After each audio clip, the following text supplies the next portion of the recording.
Okay, good morning, everybody. Hope you're all well. This is the lesson for Monday, the 15th of June. I'm actually going to begin. I've just discovered a new feature in Explain Everything, which is the software I use for these recorded lessons. It's probably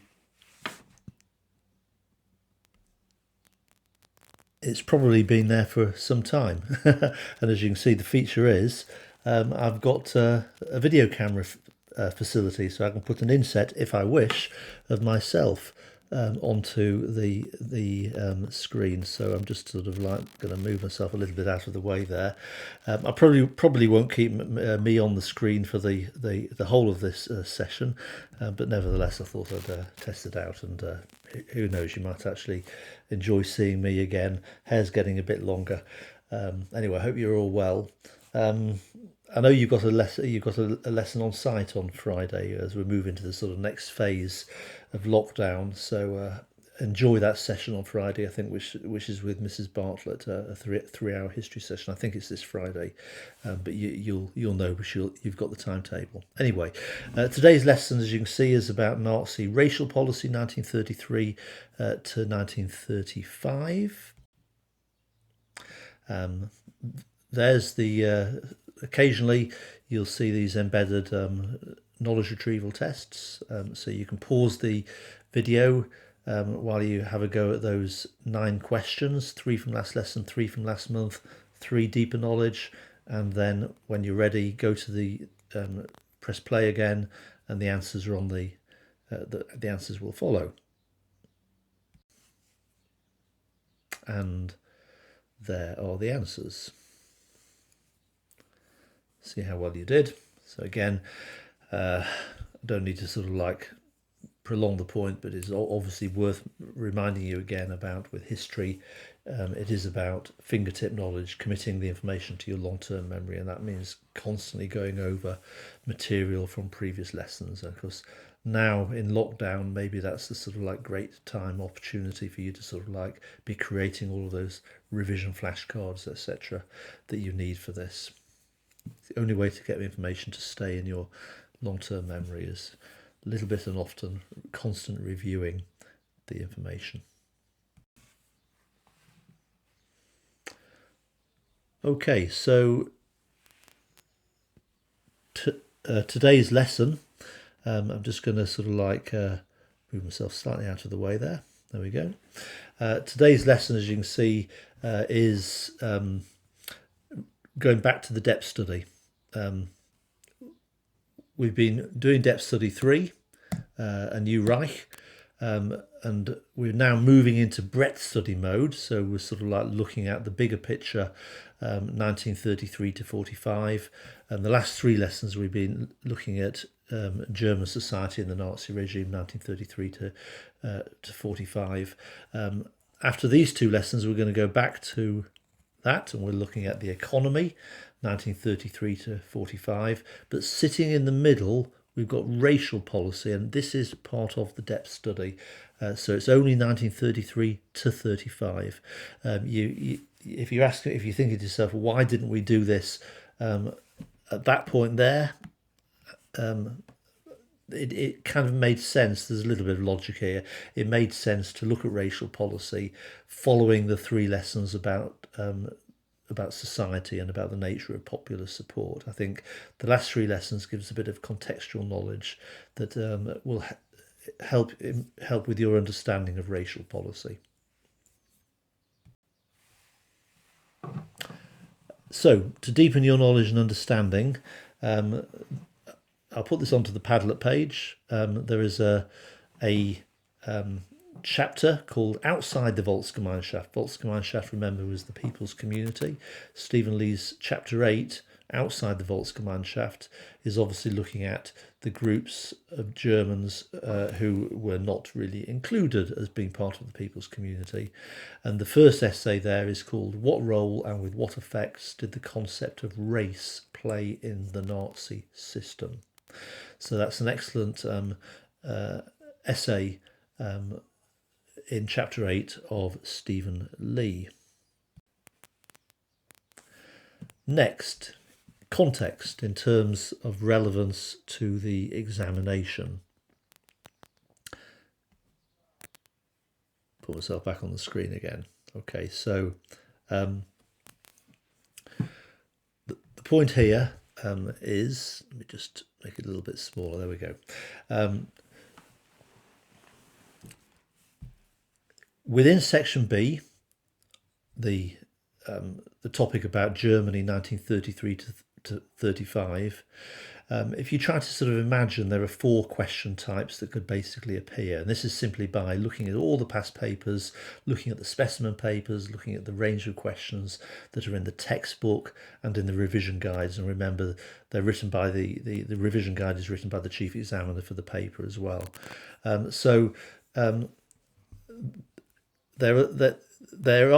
You could be asked a question specifically about Jewish policy in 1933 to 35.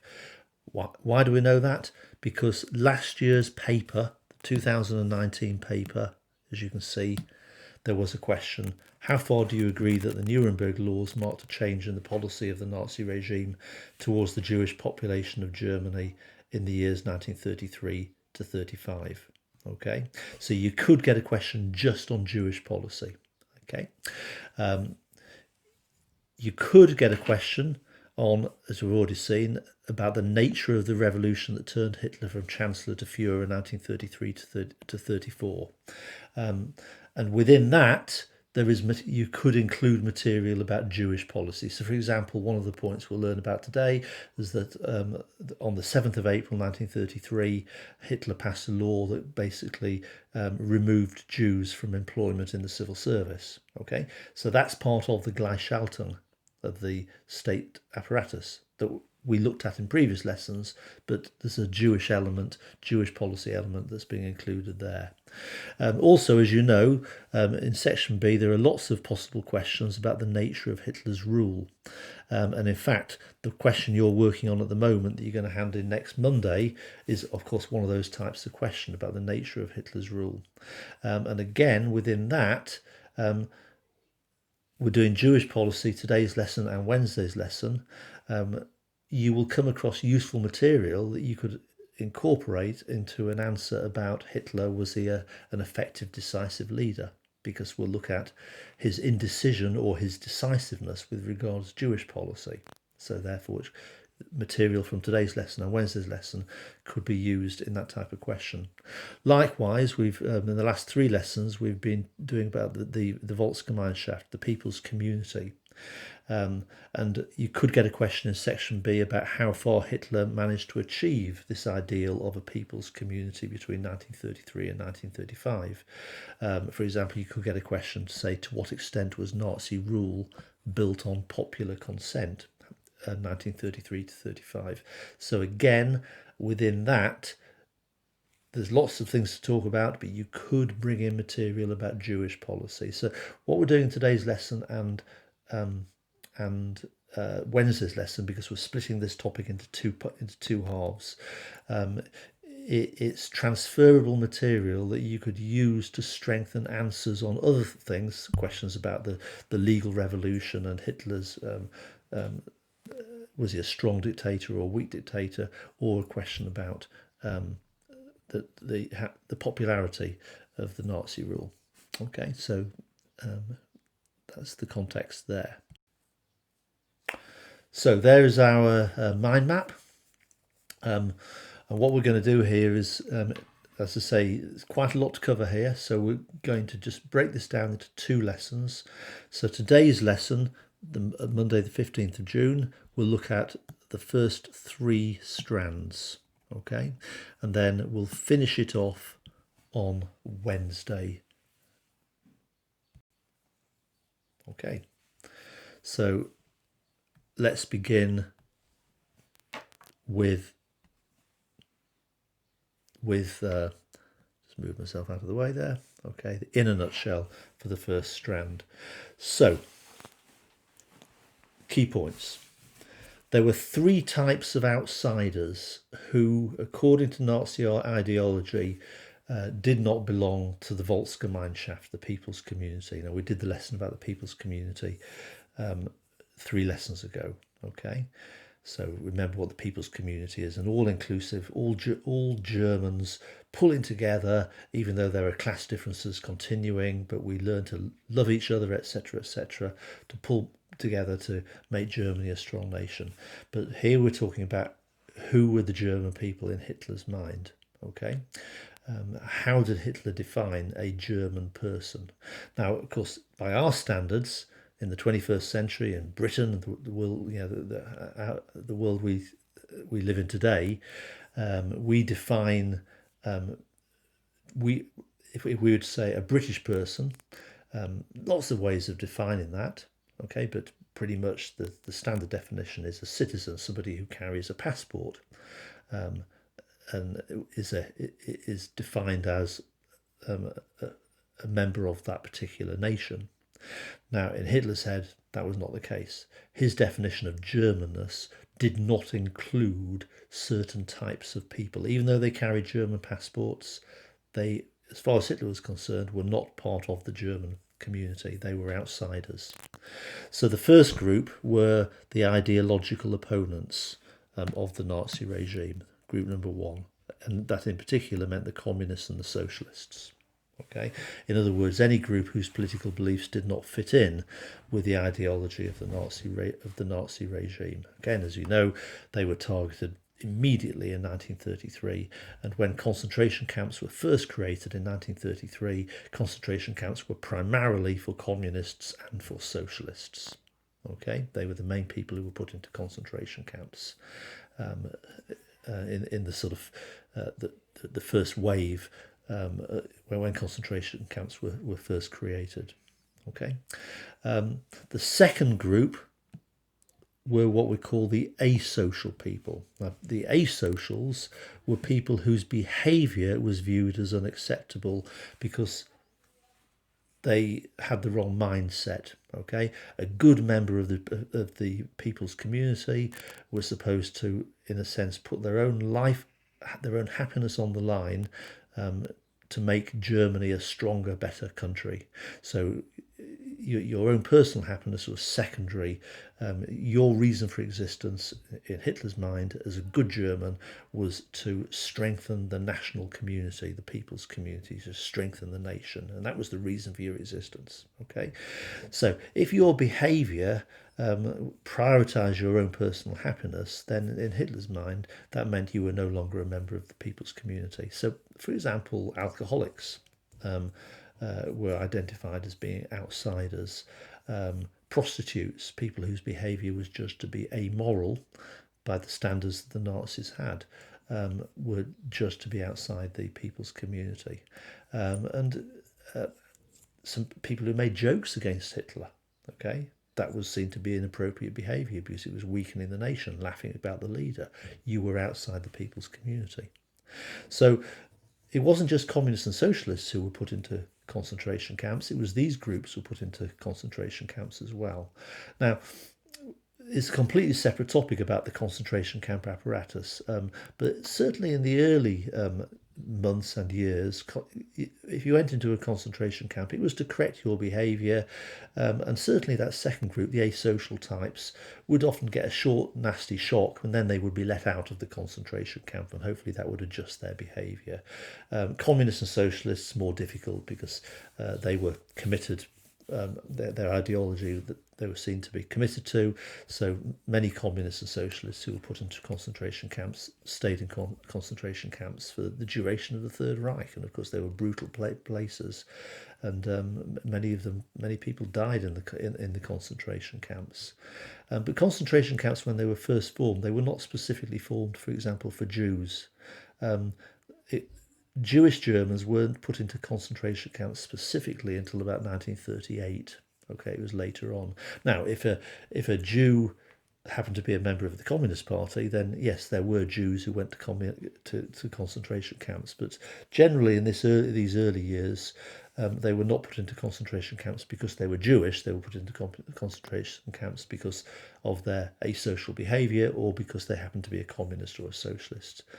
Okay, so the third group of outsiders were those Germans who were defined as being biologically inferior. And this included non-Aryan races such as Jews, Slavs and Gypsies. And Jews are the group that we're specifically talking about here. But it also included groups who were mentally and physically disabled.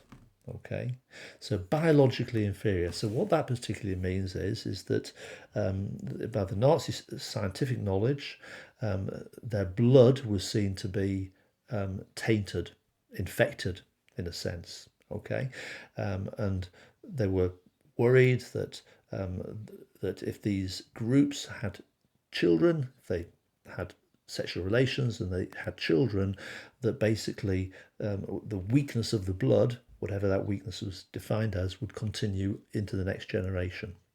And so the Nazis believed that the Nazi definition of a healthy member of the national community was defined in a biological way, and the biological definition was of the Aryan race.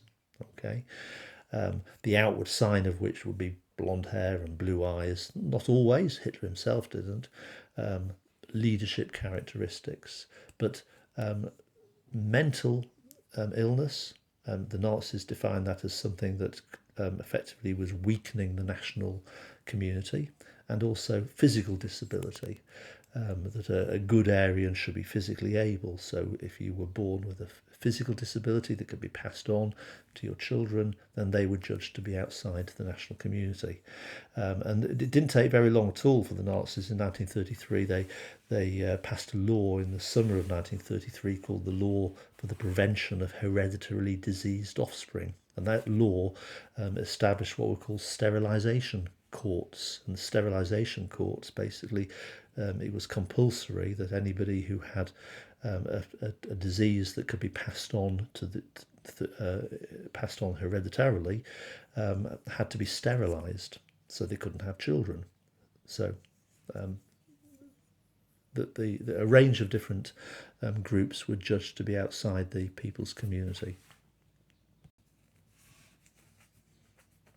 Okay, so here's the detail that sits underneath it. So again, if you're doing the mind mapping here, now pick up some of that information. Okay, particularly the words in bold. So there's the first one, the ideological opponents.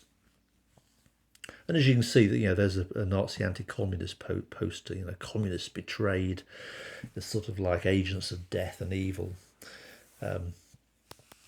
But it also, another ideological opponent, expanded after 1935 to embrace religious individuals who refused to conform. Okay, so members of the church who refused to conform were judged to be ideological opponents, so they were put into concentration camps, e.g. Pastor Niemöller. There's our asocials. So I mentioned alcoholics, tramps, prostitutes, criminals, work shy, and homosexuals were outside the national community. So the majority of these groups were dealt with through forced labour. Others were compulsorily sterilised.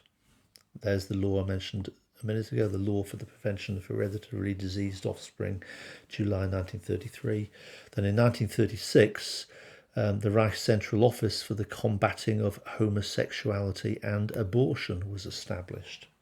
Between 10,000 and 15,000 homosexuals sent to concentration camps. And in the concentration camps, they wore the same uniform, but with an exception. The uniform had to wear had to have a pink triangle to mark them out. So again, by the Nazi standards, homosexuality was deemed to be asocial behaviour and therefore outside the national community, so therefore had to go to a concentration camp. A concentration camp effectively being a special prison that would concentrate in one place the outsiders so that they wouldn't mix with the remaining German population who were healthy and who had the right attitudes and who were of the right racial group. And then you've got the biologically inferior. So this covered all the races that the Nazis felt were inferior or subhuman. Okay. And especially the Jews, but not only the Jews. Okay. There were gypsies, there were Slavs, and so on. Okay. Again, Jews, gypsies, Slavs, they all may be defined as German in our sense. They carried the German passport. They had lived in Germany for generations and generations. They had fought for Germany in World War One, but in Hitler's mind, they're outside. Okay, there weren't many of them. About 1% of the population were Jews. Okay, so broadly speaking, there's about 50 million Germans. Therefore 500,000 Jews, which is a relatively small proportion of the population. Okay, for a group that Hitler became so obsessed with. Okay, and as I said, it also included the mentally and physically disabled. So there's that important law of July 1933, the law for the prevention of hereditary diseased offspring, allowed for compulsory sterilisation of those with hereditary conditions, and more than 1/3 of a million Germans were sterilised by that law. Eventually, in 1939, Hitler authorised euthanasia for children with severe disabilities and patients who had been placed into lunatic asylums under Operation T4. And about 70,000 Germans, mentally, physically disabled, were gassed in the early years of the war. But the Catholic Bishop Galen of Munster spoke out against it, and it so damaged Hitler's popularity. And remember, Hitler was incredibly sensitive to, he wanted to retain his popular status as a popular leader with the German people, that this is one of the few examples where Hitler actually caved into popular opinion and actually abandoned a policy that he introduced. So Bishop Galen of Munster's speaking out in 1940 against Operation T4 resulted in Hitler cancelling that particular policy, which was the killing of mentally and physically disabled Germans. Okay, so there's our, just put me back on the screen there. There's our first strand. Okay, there. So we've got the outsiders. We'll now move on to Nazi aims, the debate. Okay, so we've looked at the outsiders. We'll now look at Nazi aims, the debate.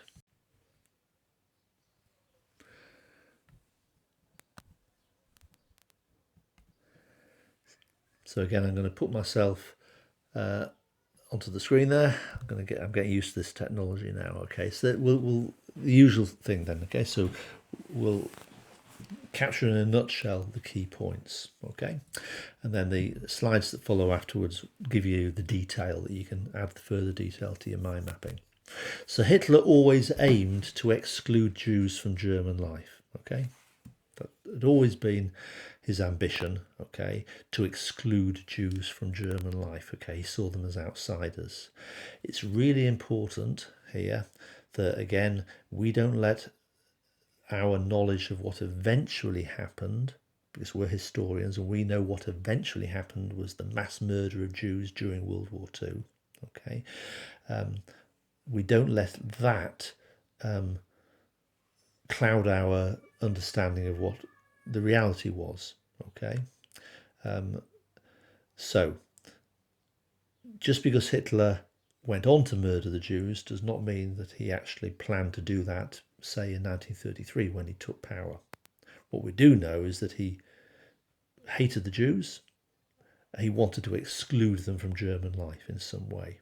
Okay, we know that he believed the Jewish blood, when mixed with Aryan blood, was weakening the German nation. Okay, it's a fundamental part of his belief. Now, as historians, we can see that Hitler's policy evolved in stages. Okay. That Hitler was in power for 12 years, 1933 to 45. And importantly, it wasn't until 1941 that Hitler made the decision for the final solution. And the final solution was mass extermination. So be careful not to assume that when Hitler became Chancellor in 1933, that is what he wanted to do.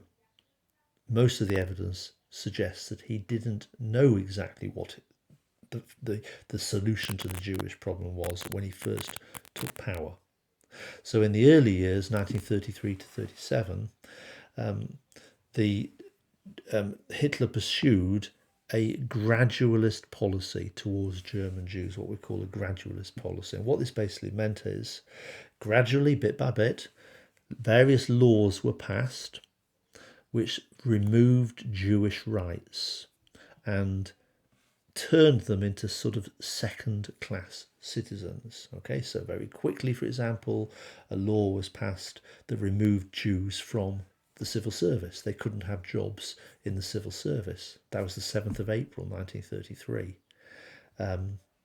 Interestingly, Hindenburg stepped in there very quickly, because remember, Hindenburg was still the president then in Hitler's first year of chancellorship, and Hindenburg overruled Hitler on one aspect of that. Hindenburg said any Jew who has fought for Germany in World War I should be allowed to keep their job in the civil service. So exceptions were made. But this is what we mean by gradualism. Laws were passed that gradually, bit by bit, for example, Jews couldn't use public swimming pools, okay, because Hitler felt they were diseased, and simply by sharing the same water, the disease would be passed on to non-Jewish Germans. I mean, it's complete rubbish, obviously, but nevertheless, those are the types of separation laws that were passed. Now, during this early period, there were party radicals. Remember, a radical is an extremist. And we're talking about the Nazi Party. We're talking about at the grassroots level, okay? And grassroots basically means the people on the streets, the ordinary Nazi Party members, like the stormtroopers, okay? The block wardens, the various low-level Nazis on the streets. Now, the parties, many of these Nazi Party grassroots members were extremists. They disliked Jews passionately, and as soon as Hitler had taken power, they thought this was the go-ahead for them to use violence against the Jews, and Jews were being sort of like beaten up on the streets, for example, in the first few months of 1933.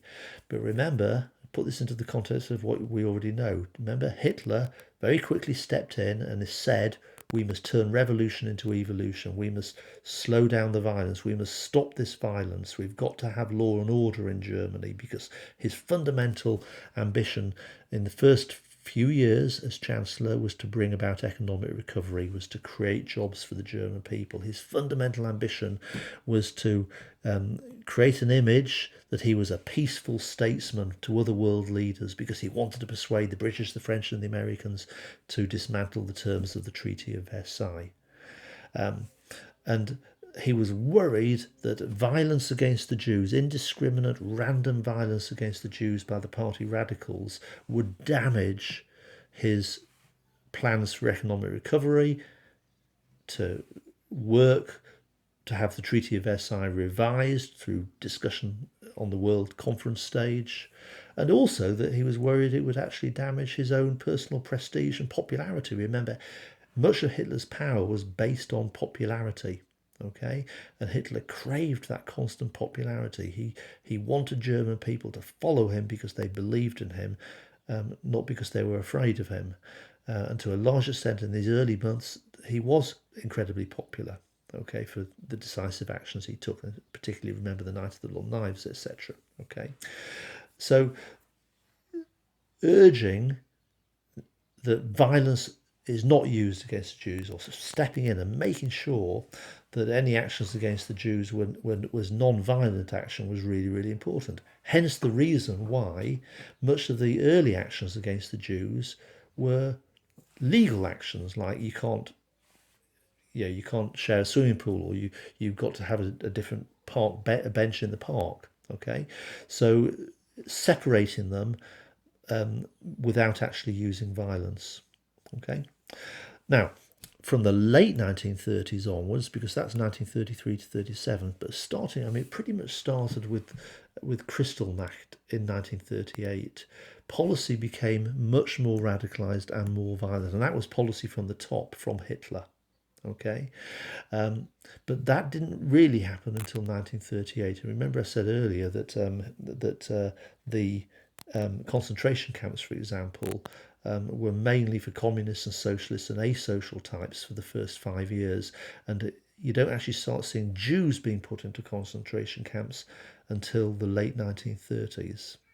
And then, from 1938 onwards, it seems that official policy became very determined to make their life so difficult that they would leave Germany. They would get out. They would leave Germany. Okay.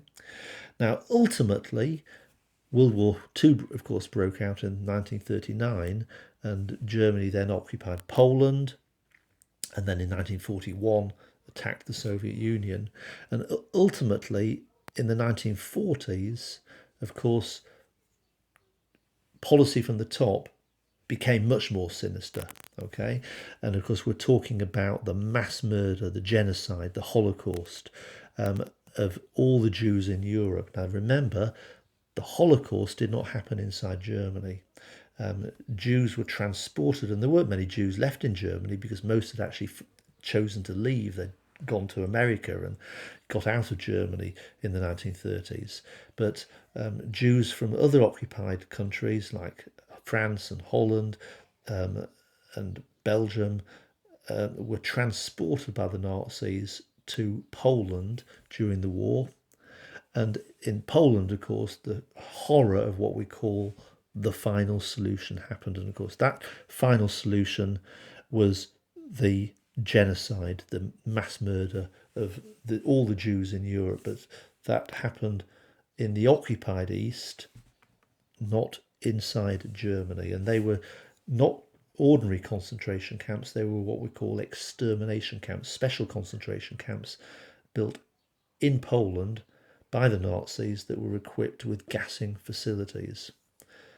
So there has been considerable debate amongst historians. Okay, some historians have said, yeah, Hitler had that plan in his mind from the very beginning, even before he became Chancellor in 1933.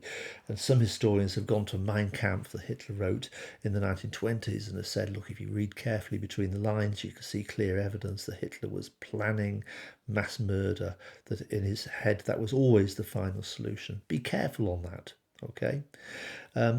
The consensus amongst most historians today is that actually in the 1930s, Hitler, his aim was really to force German Jews to leave, to emigrate, to get out of Germany. Okay, and that if he was planning to mass murder the Jews, then why would he want them to leave? He'd want to keep them inside under his control so that he could eventually mass murder them. It didn't make sense to be forcing them out.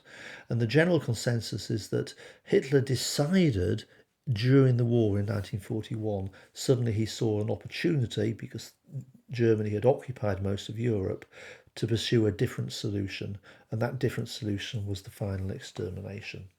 Now, of course, as a result, Jewish policy then becomes a central case study in that bigger debate about Hitler's power. Was he master? Was he a strong dictator, or was he a weak dictator? And that's why this particular subject is relevant. In terms of, if Hitler only decided later in 1941, then did he decide that himself, or did other people persuade him to take that particular line? So therefore, there's all sorts of issues there about decision making and about Hitler's effectiveness as a dictator, okay, because there seemed to be indecision, not lack of clarity, about what he eventually wanted to do. So there it is in a nutshell. So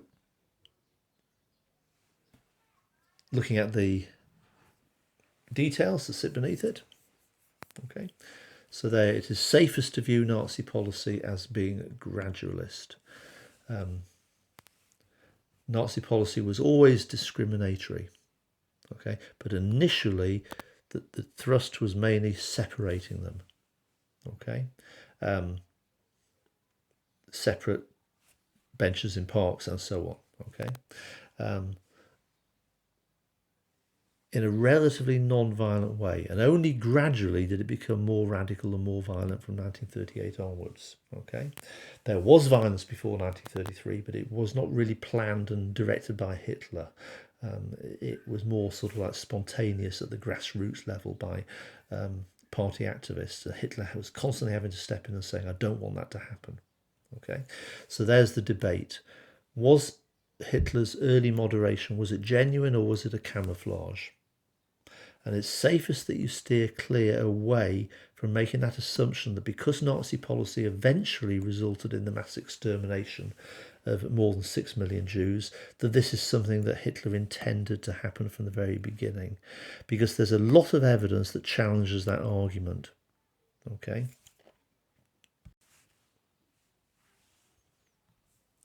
Most historians today believe that 1933 to 37, the early years, Hitler pursued a policy of legal, i.e. non-violent discrimination designed to reduce Jews to second-class citizens and ultimately put pressure on them to leave Germany. The consensus today is that Hitler aimed eventually for a final solution of sorts, but it's most likely that in the early years, Hitler saw the final solution to be forced emigration.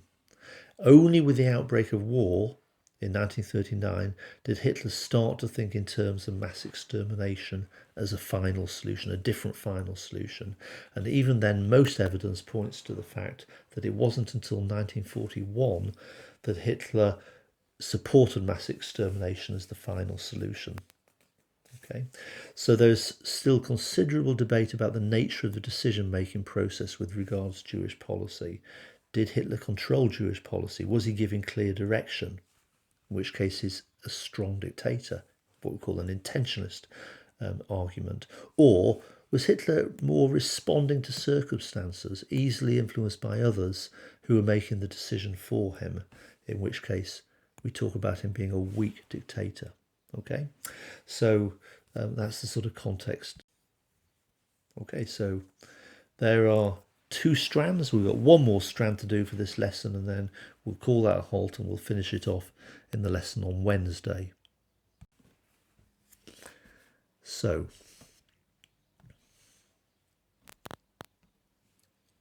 our third strand, okay, the nature of Hitler's anti-Semitism.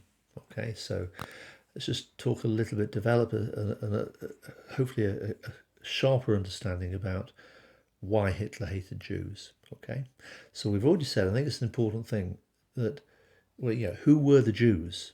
Okay, this isn't actually part of the lesson, but just to be clear, Jewish people originally 2,000 years earlier, their homeland was was the area called Palestine. For reasons I'm not going to go through in this video, and it was primarily religious reasons, they were banished, okay, scattered, dispersed across Europe. Millions of Jews, they lost their homeland. And so Jews 2,000 years ago settled in all the different countries of Europe.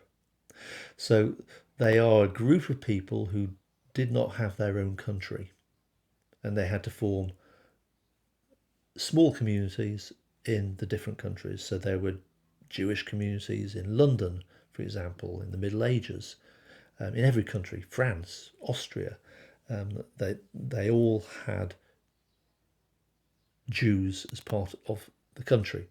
Okay, so dispersed and scattered. So we reached the 19th century, or we reached the beginning of the 20th century, and it wasn't a uniquely German thing. Okay, in Germany, about 1 out of every 100 Germans were Jewish. Okay, and to a large extent by then, 2,000 years later, they had fully what we call integrated into German life. They spoke the German language. They carried the German passport. They were proud to be German. They fought for Germany in World War One. They were in every sense of the word, in a sense, Germans. Okay, now some of them, but not all, but some Jewish Germans carried on with their very orthodox.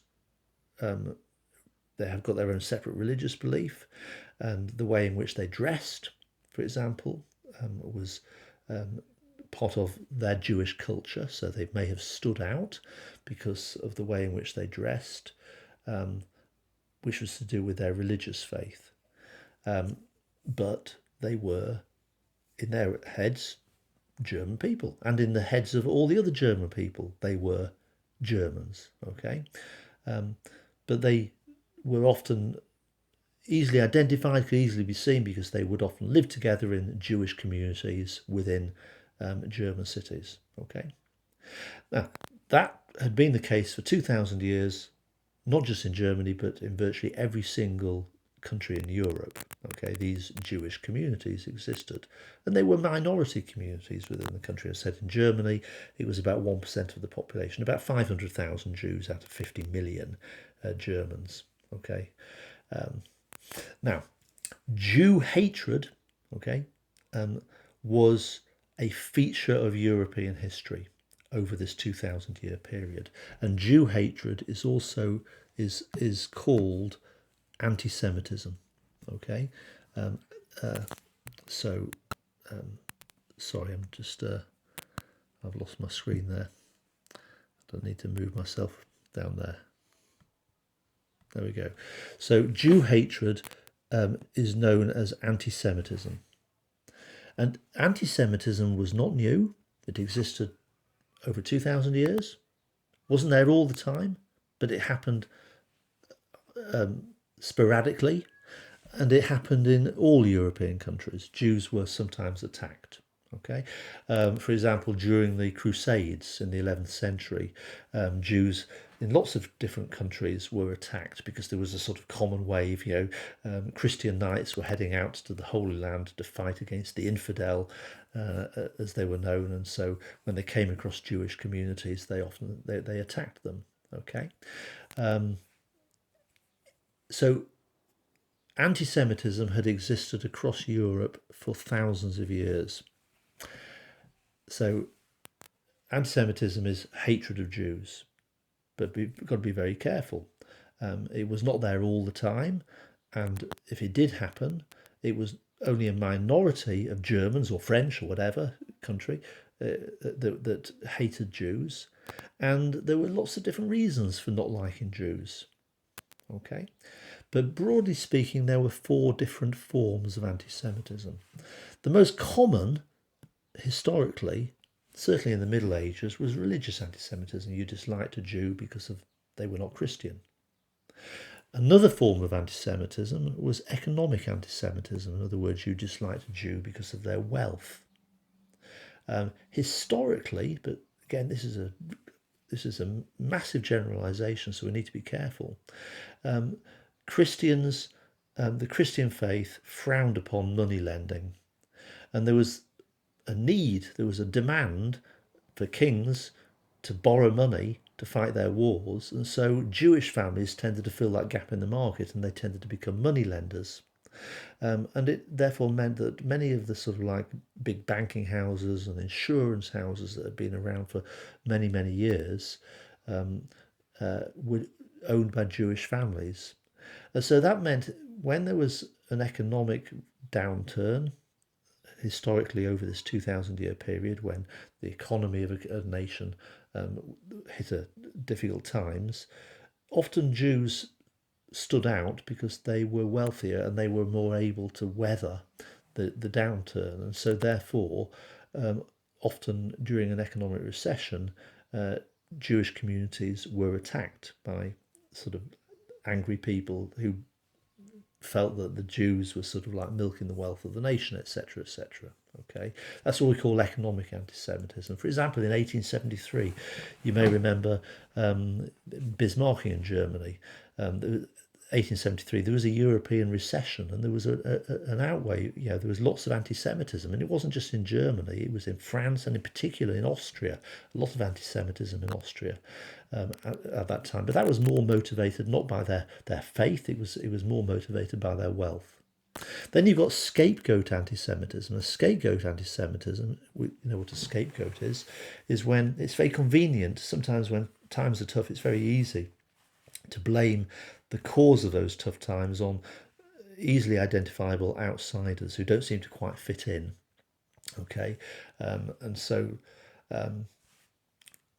Jews were often attacked because it was just convenient. They're all there together. They tended to live together in their own communities, and so in difficult times they were often attacked.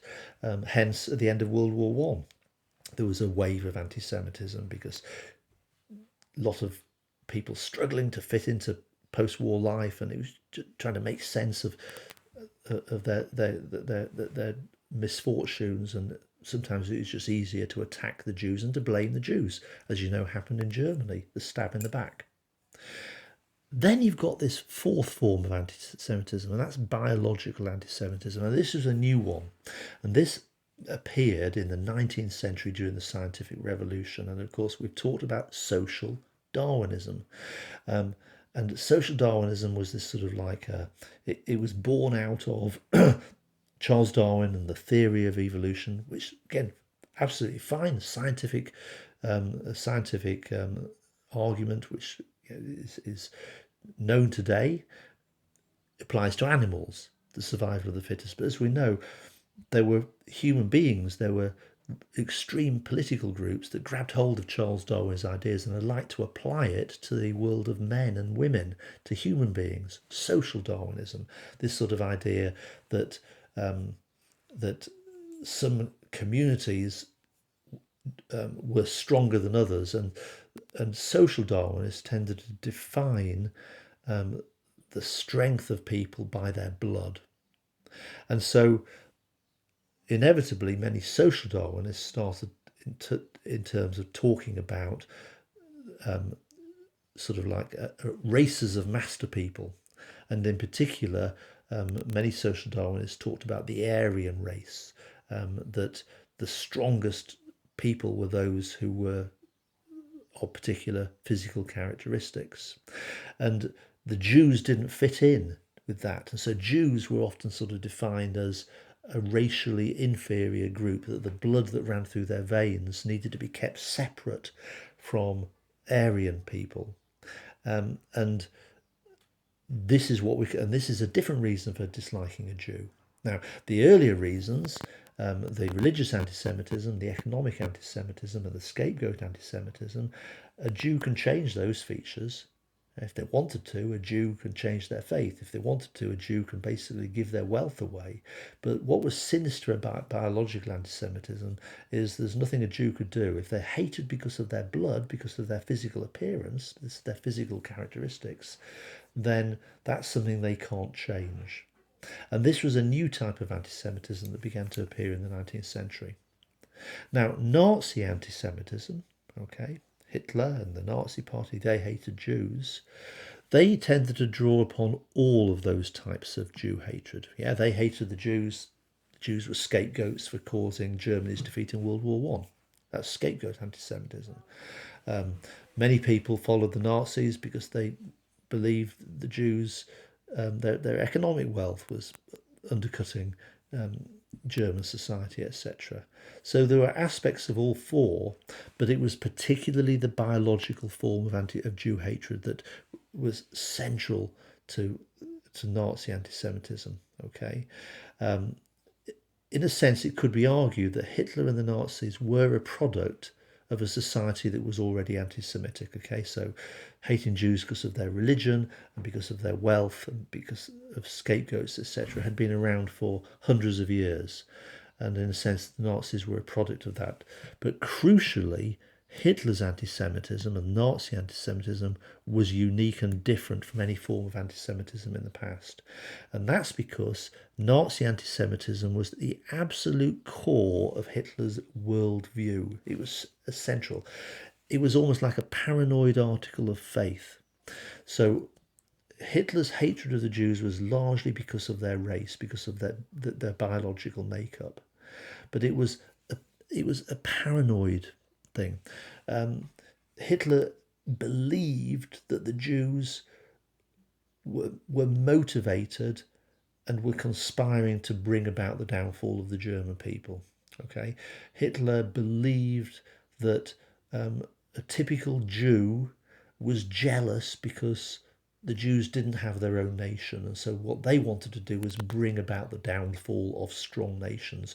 Hence, Jews around the world, in Hitler's sort of like diseased, confused mind, Jews around the world were working together to bring about the downfall of the German nation. Okay, and therefore it was a matter of the existence of the German nation to sort out the Jewish problem, because these Jews were working by stealth to bring about the downfall of the German nation.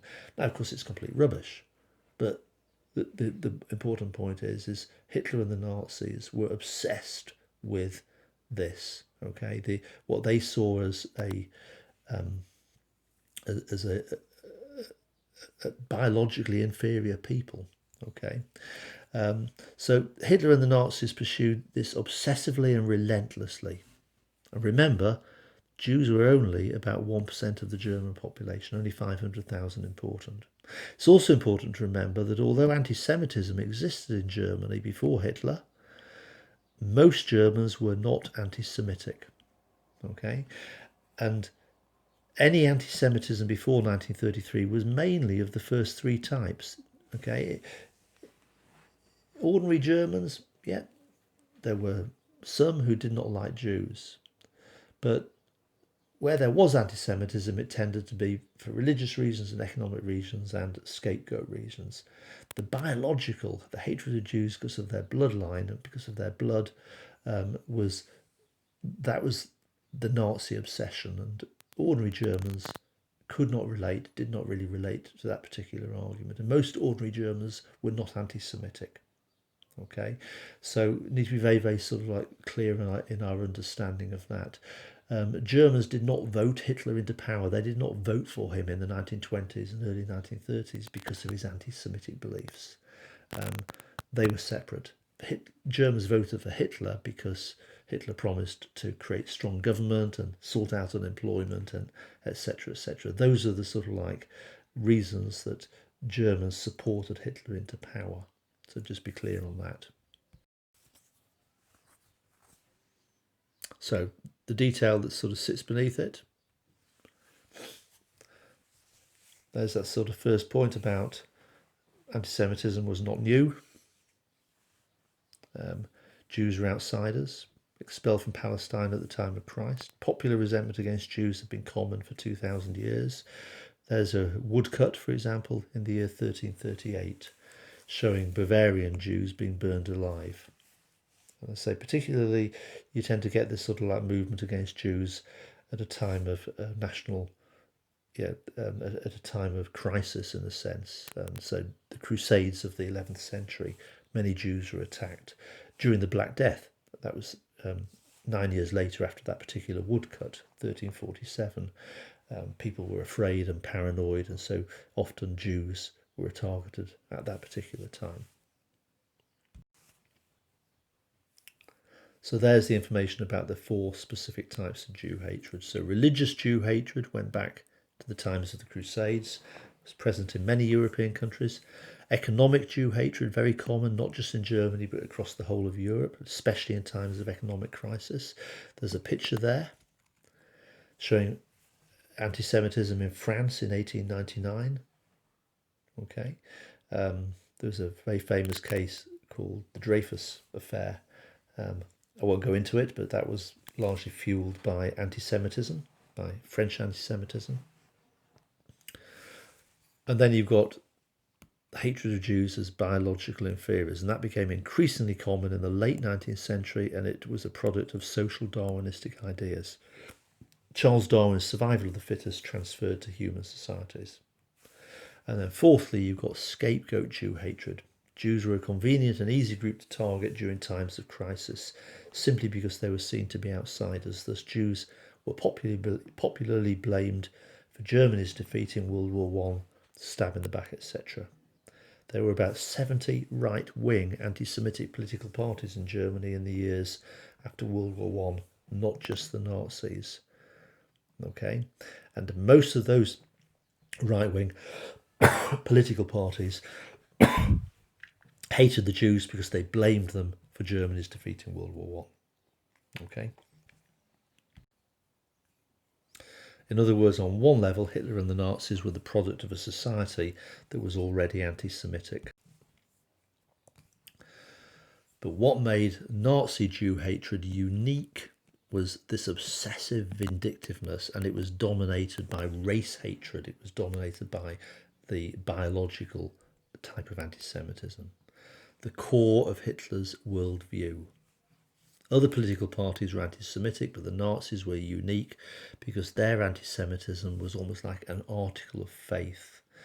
Everything else, all other aims, were secondary in comparison to their vindictive blaming of Jews for all of Germany's problems. And the heart of the Nazi ideology was the belief that the pure Aryan race could be tainted by interbreeding, that inferior races, such as the Jews, who they called the Untermenschen, that the mixing of blood would weaken the nation. The mixing of blood, in other words, by having children. And if the German bloodline was weakened, then basically it would lead to the fall of Germany as a world power. And Hitler believed that the German Jews, who made up a mere 1%, were working as part of an international conspiracy, a network of Jews plotting and planning it, and that sort of typical Nazi propaganda image showed the Jew as depicted as vermin, as evil, as plotting, as jealously trying to pull down the German nation, motivated by jealousy. And so depicted Jews as parasites, as malicious parasites, feeding on German society, deliberate destroyers of the German race from within.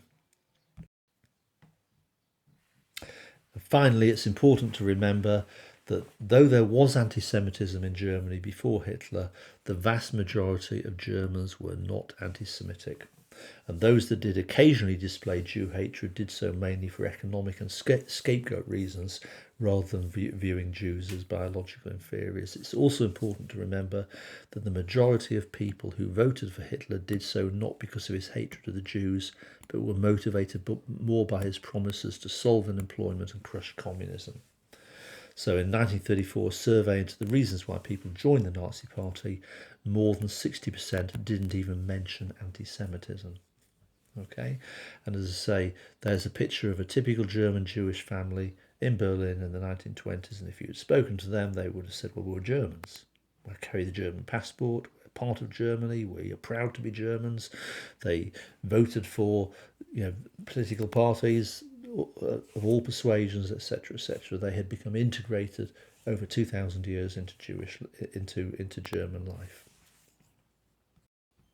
Okay, so that's it. That's the end of this lesson.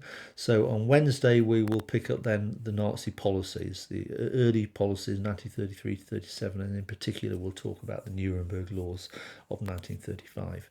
Hopefully, that was useful to you.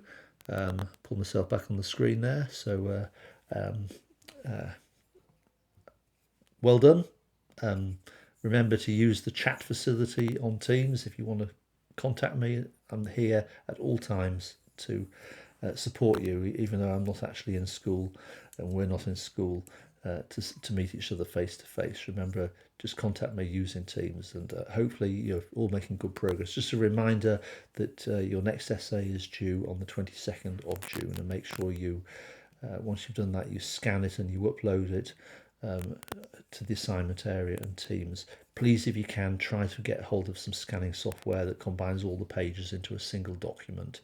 It's creating a bit of extra work for me with some of you because you're sending me 4 or 5 separate photographs, etc., and it's not always that easy to do. Anyway, good to see you, or you can see me. I can't see you, but hopefully you're all well, and I'll sign out now. Bye bye.